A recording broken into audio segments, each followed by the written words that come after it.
This is a cool spot where you're going to find that very frequently with your overpairs, hands that are almost certainly best, but are very susceptible to being outdrawn.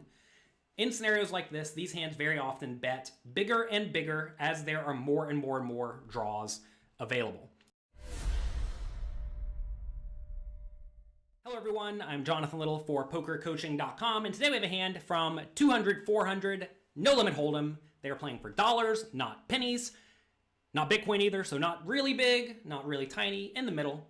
And we are watching two fun heads-up players, Doug Polk and Negreanu. There we go. All right, in this hand, Doug Polk raises it up, 910 bucks. Negreanu 3-bets with the pocket jacks. Doug Polk calls. Perfectly standard, good, fine, heads up, no limit, hold'em, pre-flop strategy right here. If you want to learn about pre-flop strategies, post-flop strategies, all sorts of stuff pertaining to cash game poker, I have a 30-day cash game challenge happening right now at PokerCoaching.com. Make sure you check that out at PokerCoaching.com/cash game challenge. All right, we head over to the flop. Flop comes 10, 9, 5, 2 clubs.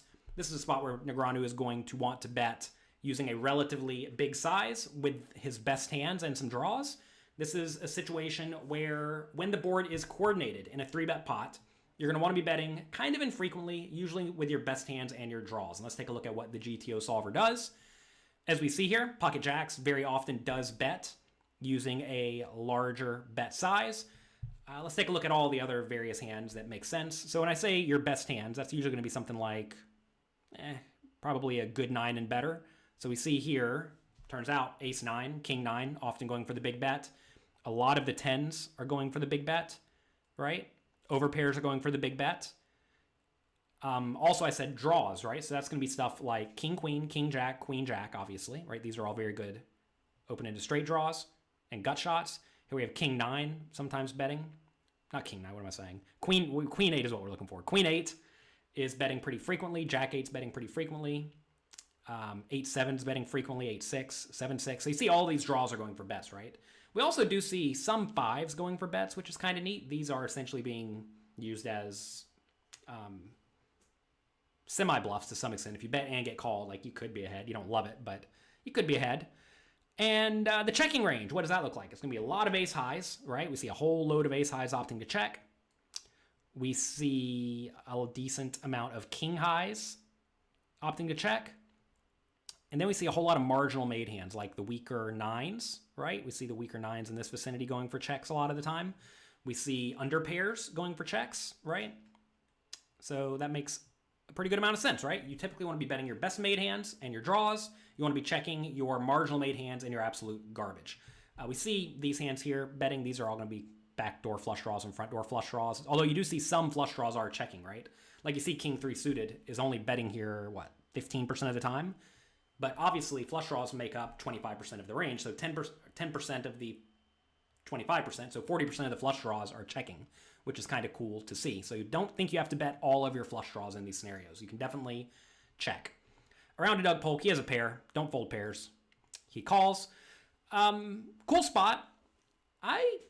We have seen sometimes that you should raise with bottom pairs, but I'm not sure this is going to be one of these spots.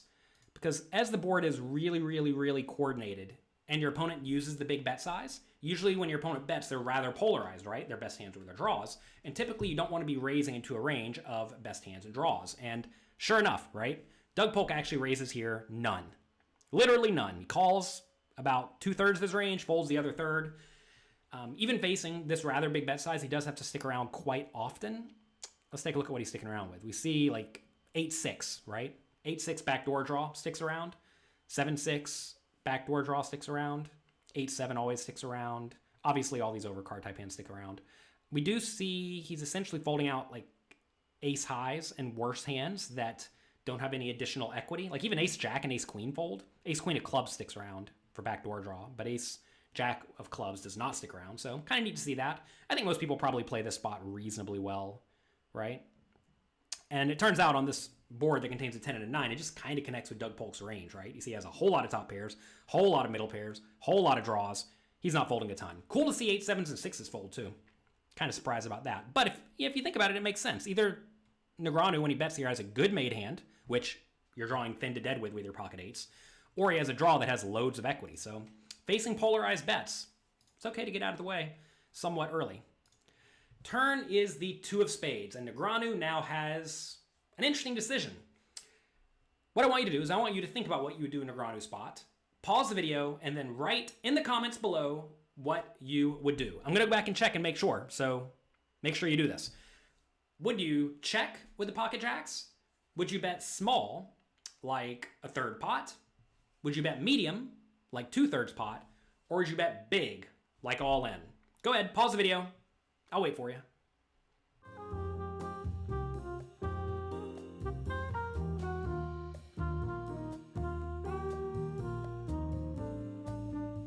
Okay, did you do it?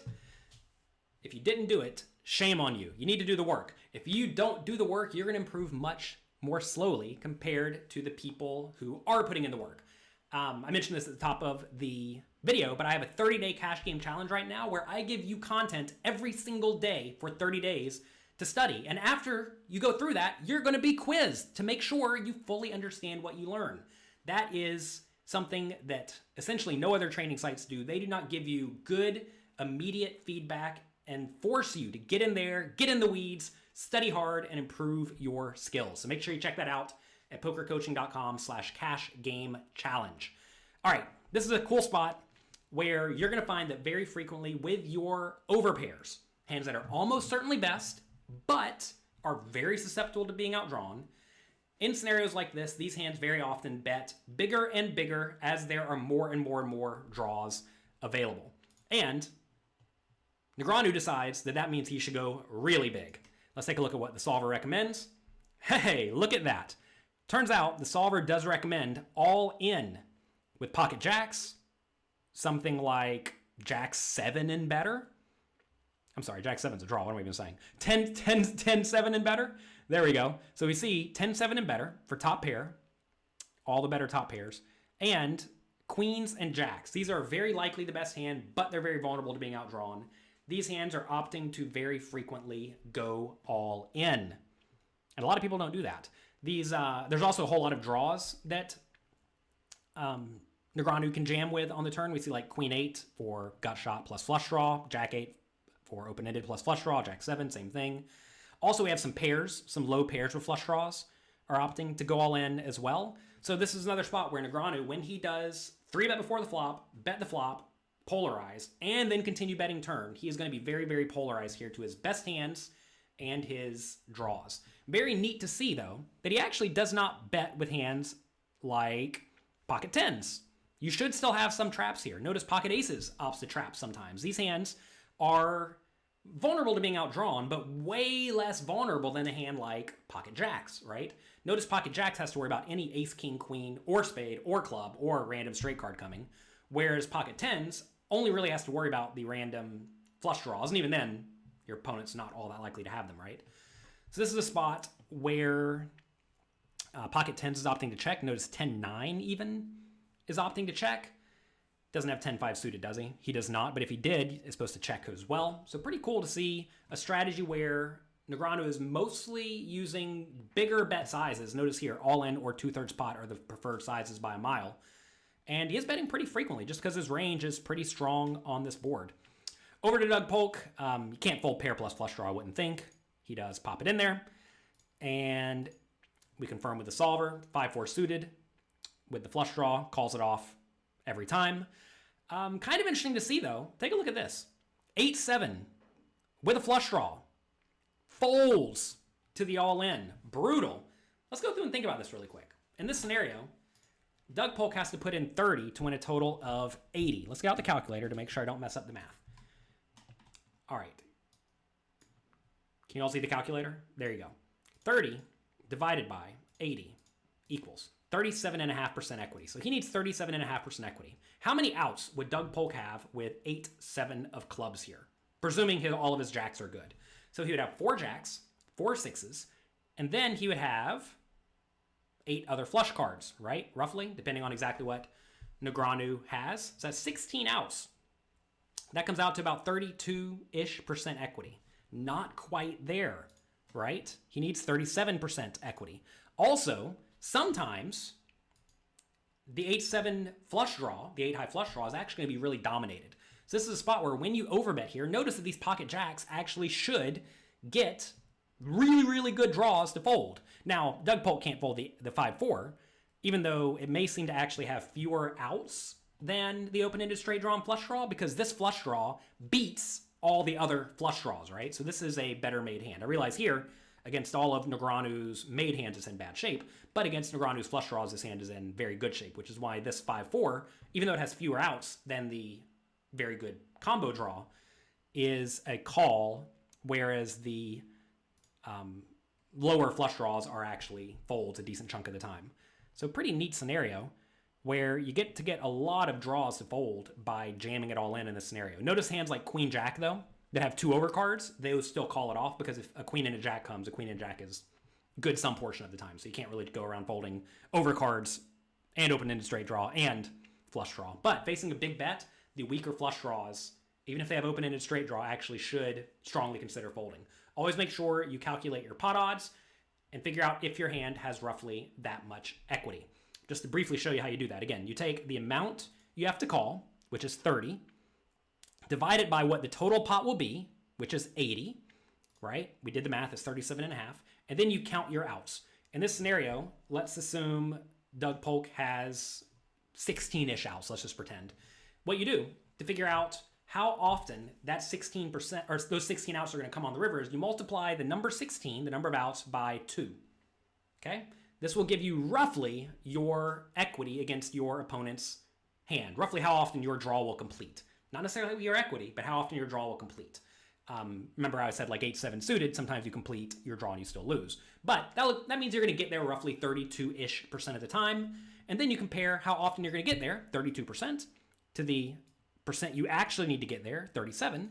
And if your number, 32, is lower than the percentage of the time you need to get there, 37, then you should fold. If it was more, though, like say it's 45, then you should call. So kind of loose rule. It's not going to be exactly precise because like we showed here, Queen Jack suited has, almost the same number of outs, but it turns out it actually has a few more. And it also beats some draws in case like Negreanu has 8-7 of spades himself, right? If we take a look at Negreanu's strategy, if he has 8-7 of spades, where is it? He's definitely betting it, right? So if you have Queen Jack of spades, you dominate it. So you have to consider that kind of thing. But if you're not getting the right odds to draw to your draw, you're going to find that very often you should reluctantly release it when you're facing the bets. Always make sure you're getting the right price to continue. So Doug Polk does make the call, and he gets bailed out on the river. Lucky ducky. That's me for today. Hope you enjoyed this video. If you did, click like, click subscribe below. That goes a long way to helping the YouTube computer algorithm know that you like this robot's computer videos. Good luck in your games. Have a great, great week. Thanks for being here, and I'll talk to you next time.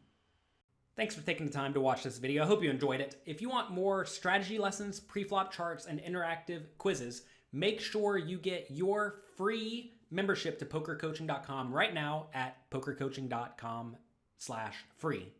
I'll talk to you next time.